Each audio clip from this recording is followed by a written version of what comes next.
네, 유평 시간입니다. 유명한 사람의 글이나 평론을 소개하는데요. 오늘은 데일리 안에 칼럼을 싣는 정기수 선생의 글입니다. 자유기고가로 알려진 글 명쾌하죠. 제목이요, 윤석열과 김기현의 불길한 장제원 리스크인데요. 부제목으로 썸머리를 달아놨는데 김기현 나경원 대결이 나경원 대 장제원으로 진화, 이준석 유승민이 나경면 편드는 코미디도, 도 넘은 장제원 원색적 인신공격 내부 총질, 장 윤석열의 차지철 경고까지 나와 일단 그대로 읽어드립니다. 지지율이 상승 중인 김기현이 기득 당심을 상실 중인 나경원에게 결선에서 재역전패한다면 그 석패의 1등 공신은 장제원이 될 것이다. 장제원이 지금 벌이고 있는 불필요한 소란, 구경꾼들을 의아해하는 인신공격성 원색적 비난과 비유는 그 자신은 말할 것도 없고 그의 죽은 윤석열의 얼굴을 깎아내리는 짓이다. 도를 넘어도 한참 넘었다. 그가 문재인과 이재명 향해 그처럼 신랄하게 공격한 적이 있는가? 보수우파 사람들의 기억에 별로 없다. 이런 점에서 그는 이준석, 유승민과 동류다. 내부 총질에만 유난히 밝은 실력을 보인다. 그런 사람이 나경원 보고 제2의 유승민이 되지 말길 바란다라고 했다. 적반하장이다. 그녀에게 반윤 우두머리라는 딱지도 붙인다. 윤석열 검찰총장 응원과 대선 후보 지원에 앞장선 사람이 어떻게 반윤이 될 수 있는가? 고독한 척하는 의로운 모습을 연출하려는 시나리오는 너무나 통속적인 정치 심파극이다. 고민이 깊어진다는 등, 사색을 더 하겠다는 등 간보기 정치가 민망할 따름이다. 도대체 왜 당내 한 줌 남은 반윤 세력들이 앞다퉈 나 전 의원을 미화하고 찬양하고 나섰을까? 얄팍한 지지율과 일자리가 필요한 정치 낭인들에 둘러싸여 헛발질을 거듭하고 있는 그녀가 느닷없이 민주투사로 둔갑해 버릴 눈물의 출마 선언을 기대해본다. 장제원의 말이죠. 여기에 대해서 화려한 말솜씨다. 그러나 선택한 어휘와 표현들이 하나같이 베베 꼬여있는 게 중앙대 신문방송학과 출신인 그의 독설 문장 특징이다. 장제원이 반문한 한 줌 남은 반윤 세력들의 나 전 의원 미화, 찬양은 사실과도 다르다. 이준석과 유승민이 나경원을 미화하고 찬양한 게 아니고 장제원과 윤석열을 흠집내기 위해 그녀를 옹호했다고 해야 정확할 것이다. 어쨌거나 두 반윤이 나경원 판에 붙어버린 게 이번 국민의힘 내분의 상징적 장면이자 최대 코미디다. 그녀가 그들의 도움을 받을 이유가 없는데 득보다 실이 크고 명분에도 안 맞다. 둘의 짝사랑을 받는 상황으로 돌변했다. 이 코미디를 유발한 장본인은 바로 천방지축 장제원 자신이다. 배현진이 이런 사태 전개에 관심을 크게 보이는 사람들을 확인했다. 영화 제목에 나 홀로 집에를 차용해 나경원 홀로 집에라고 꼬집은 뉴스까지 나와서 안타깝다고 하니 민감하게 반응하는 이들이 두 갈래였다. 유승민, 이준석 지지자들과 민주당 권리당원들. 나 전 의원이 참도 반기겠다. 그녀가 우리 당 소중한 자산인데 어쩌다가 저들의 응원을 받고 있는지 본인도 난감하지 않겠나? 이간질하고 싶거든 기술적으로라도 자중하라. 나경원은 원치 않는 이준석, 유승민을 원군으로 보낸 장제원에게 새누리당이 친박, 비박 갈등과 공천 파동으로 총선에서 패배할 때 운위했던 진박, 진짜 박근혜 간별사란 직업명을 부여했다. 제2의 진박 간별사가 쥐락펴락하는 당이 과연 총선을 이기고 윤석열 정부를 지킬 수 있겠나? 2016년에 악몽이 떠오른다. 우리 당이 이대로 가면 안 된다. 장제원에게는 윤심이 김기현이라는 걸 외치는데도 나경원이 당대표 출마 의지를 접지 않는 것이 반윤 그 자체다. 맹목적 광신도 윤빠들도 이제 그를 따라 그녀에게 반윤이란 칭호를 당연하다는 듯 달고 있다. 이재명이 장탄식을 할 일이다. 민주주의의 위기여서다. 나오고 싶으면 다 나올 수 있어야 민주주의고 공정일진데 장제원은 윤심을 팔며 유력 주자를 그 험악한 입으로 주저앉히려 한다. 그 주자는 여론조사 지지율 선두였다. 이해할 수 없는 집권 보수 정당의 자멸적 분열 재발이다. 헛발질은 나경원이 아니고 장제원의 행동 아닌가? 당원 투표 100%와 결선 투표제 도입으로 가만히 놔두면 누가 되어도 윤석열 정부의 성공을 위해 당을 이끌게 될 텐데 내부 총질을 난사하며 지지자들의 걱정을 높인다. 이러다가는 김기현, 나경원 2파전이 나경원 대 장제원 선거로 진화하게 생겼다. 장제원은 나경원의 퇴로를 막아 도리어 출마 길을 터줬고 나경원은 윤석열은 깍듯이 모시며 장제원을 주적으로 삼는 전략으로 나설 태세다. 열성 보수 우파들은 대통령의 뜻에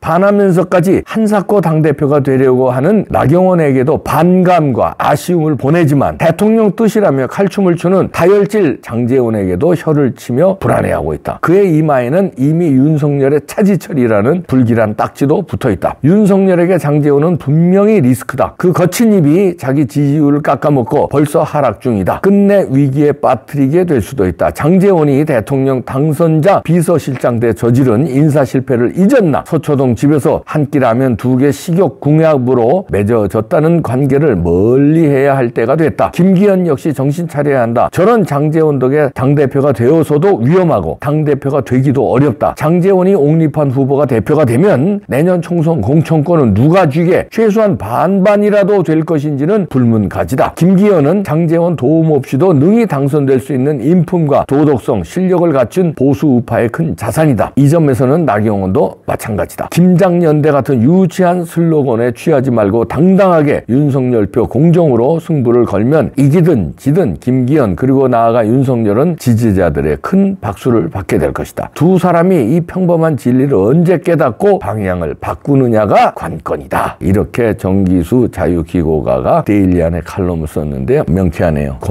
권성동이가 윤석열 대통령 지지율 말아먹었었잖아요. 그러다가 이제 회복해서 요즘에 지지율 괜찮은데 이 장제원 리스크로 윤석열 대통령의 업적이 쉽게 되지 않나 우려가 됩니다. 장제원 리스크가 불길하다는 칼럼인데요. 저도 이거 동감합니다. 김기현한테도 안 좋고 윤석열 대통령한테도 안 좋다는 거예요. 칼럼에서도 썼지만 김기현은 왜 김장연대로 그렇게 나섰을까요? 자신이 없습니까? 장제원을 끼워야 당대표가 됩니까? 처음에는 재미를 봤을 수 있어요. 이렇게 해석들을 했거든요. 김장연대? 장제원이가 김기현을 당대표로 밀어? 그렇다면 윤석열 대통령의 복심이 실렸네. 이렇게 이제 해석돼서 재미를 봤죠. 그래서 이제 김기현 후보가 지금 당대표 적합도 조사에서 지지율이 상승하고 있잖아요. 그 재미는 봤는데 그러다가 큰 코 다칩니다. 잘못하다가 왜냐하면 결선 투표가 있어요. 4명 컷오프에서 1등 할지 2등 할지 모르겠습니다만 설령 1등 했다고 칩시다. 1등 했어. 올라갔어. 자, 그 다음에 결선 투표 과반을 남기면 모르는데 과반이 안 넘어갔어. 그래서 결선 투표 갔는데 나머지가 장제원 때문에 열받아가지고선 다 뭉치자. 그래가지고 뭐 윤상현이다. 윤상현 벌써 양쪽 다 비판하는 식으로 나오고 있어요. 윤상현, 안철수, 황교안 대표, 그 다음에 강신업 등 나머지가 전부 그냥 단합해서 어떤 후보 누구든 그게 나경원이 됐든 그게 안철수가 됐든 이쪽으로 딱 직결을 해버리면 골치 아파집니다. 빨리 장제원 리스크를 김기현 쪽에서도 제거를 해야 돼요. 김장년 대우 괜히 말씀하셨어. 지금이라도 김기현 후보는 당대표 출마 선언했으니까 후보죠. 장제원은 조심하라 이런 메시지를 해야 돼요. 그래서 의도적으로라도 선을 긋는 모습을 보여야 됩니다. 왜 그렇지 않으면요 이런 오해를 받을 수 있어요. 김장연대로 당대표가 되면은 공천권은 장제원한테도 상당히 있구나. 그러면 김기현한테 줄 수겠습니까? 장제원한테 줄 수겠습니까? 장제원한테 줄 순다니까요.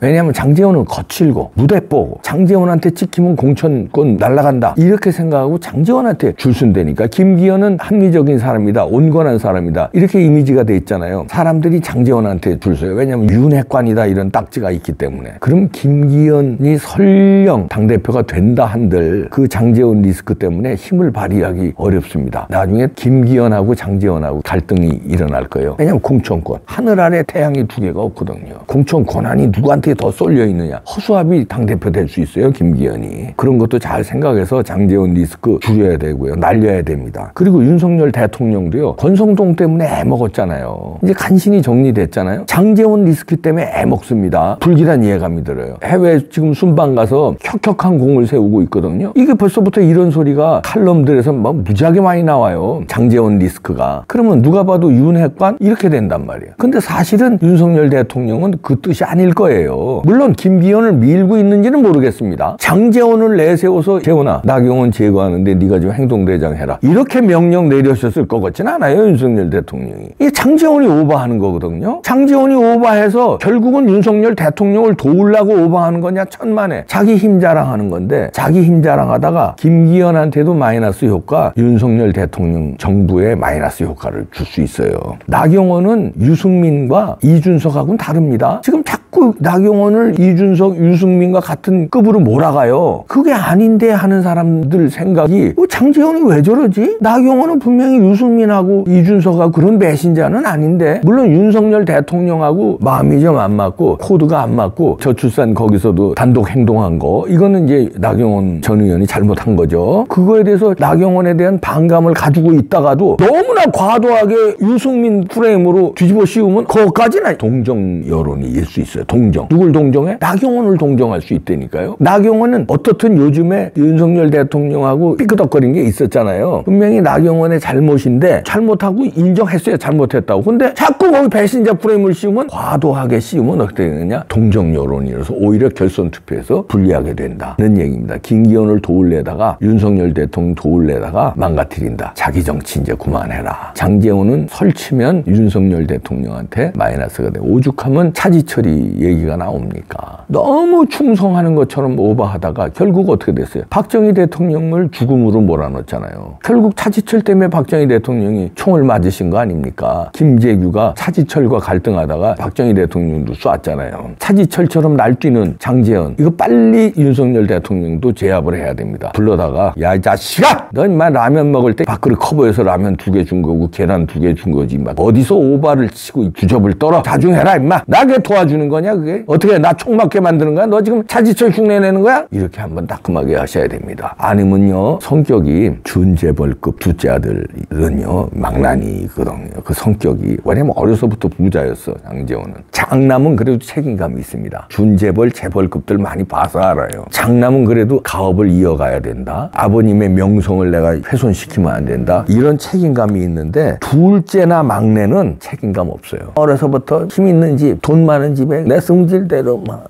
이렇게 자랐기 때문에 거친 입과 이 거친 행동, 이 다스리지 않으면요 후환이 됩니다. 윤석열 대통령이 돌아오시면은 월랑 또 노련하시니까 권성동 그때 잠재웠듯이 장제원도 잠재워 주시기를 바랍니다. 장제원 안 돼요. 나 장제원하고 친하죠. 그런데 친한 건 친한 거고, 아무리 친해도 국가에 손해가 되고 윤석열 정부에 해를 입히고 분탕질을 치고 난리를 치면은 친해도 제가 비판하는 거예요. 준석이하고는 뭐 안 친했어요? 그런데 부정선거 없다고 그러고 날뛰고 저렇게 배신 행위할 때 그러니까 갈라서는 거예요. 장제원도 경고망동 그만해라. 윤석열 정부의 성공을 위해서 날뛰지 말고 제발 좀 지역구나 잘하고 조용해라. 떠들지 말고. 아들 문제도 지금 불거지고 그러는데 아들 또 사고 쳤던데 가족 단속이나 잘하고. 그리고 나경원 전 대표 묘수가 뭔지 잘 모르시는 것 같은데, 진짜 묘수를 부리려면 제가 뭐 뽕평에서 한번 얘기했는데, 여기서 뭐 이제 당대표 나간다고 선언할 거겠죠. 지금 오늘 내일 될까요? 지금 이런 분위기인데 진짜 묘수를 잘 모르시는 것 같아요. 참 답답하다. 칼럼에서 마지막에 썼듯이 민주주의니까 나갈 사람 막을 수는 없죠. 근데 이런 식으로 막으면 안 돼. 막아도 나이스하게 타협을 해서 막아야지. 불러서 날 좀 도와주세요. 이번에는 당대표 안 나가고 뭐 이런 식으로 도와주는 게 날 좀 도와주는 것 같다. 이런 식으로 얼마든지 협상을 통해서 할 수 있는데, 장제원처럼 날뛰면요 열받아서라도 나가겠다. 안 된다니까. 이거 윤석열 대통령이 정리를 하시려면 이런 식으로 나경원 정리하면 안 됩니다. 나경원도요 이런 식으로 장제원하고 무슨 이게 싸우는 식으로 이게 해서는 묘수가 아니에요. 윤석열 대통령하고 돌아오시면은 잘 협상을 하십시오. 드랍을 하든지 당대표 안 나간다고 드랍을 하든 아니면 나간다고 하든 협력을 해야 돼요. 그리고 묘수가 있어요. 그 묘수는 잘 못 쓰시는 것 같으네. 화끈하게 안 나가면요 이번에 완전히 대선 주자급으로 나갑니다. 윤석열 정부의 성공을 위해서 불협화음 내기 싫어서 난 안 나갑니다. 이렇게 선언하잖아요. 완전 대선 주자급 때. 그게 묘수인데. 양쪽 다 아쉬운데 나경원 전 대표보다는 장제원 리스크 이거 안 됩니다. 나경원 전 대표는 조금 아쉬운 정도지만 장제원은 이거